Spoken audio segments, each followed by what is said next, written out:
voina chuan guitar lesson thar kan zir ho lenga voina kan zir ho le tur chu Stacy punte in tlom luama la ti hla sakha gitara ol samten perdang kan zir ho le don ni ama sabera chuan sin kan langa asanga F anyama G minor a hian A minor E minor hi akar laka kan hmang ze udona dule kan hmang tel lo thei kha chu kan thu thu chuan G7 khang ki ho kan hmang don ni chuan strum dan hi te kan strumang strum dan hi chin hi kan nei dona masa zo ka jan te kan strumang down up down up down down up ti khana kha kha a verse kan hmang don ni chu chuan a chorus a strum dan a sang bokanga te kan strumang a verse chu down up down up down down up ti khana rang do lekin down up down up down down up down up down up down down up down up down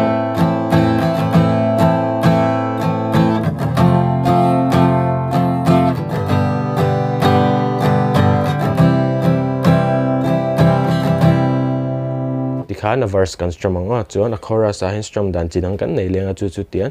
down up down up down up down up down down up ti khan down up down up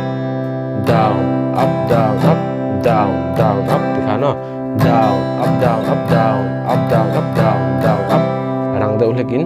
down up down up down up down up down down up down up down up down up down up down down up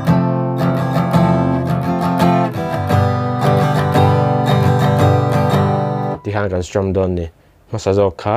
down up down up down down up anita adota chuan down up down up down up down up down down up ti khan kan strum anga chuan a hla hi original nen karon play kop don awangin D sharp pin alata alapa nga ya chuan kepo hi third fret of hian C thawin kan la thei chi ata eta D sharp bass line va metal khan mo C ang kan met thei chi ni chu kepo third fret of voin C kan la thei chi dule kepo nei lo pon C top khana sak pui thai mase ke chuan kepo nen karon play pui do na original ne na ain mil thei turin chuan hela po hi original ne karon play ko panga uluk dun lo ngai thale don nia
That's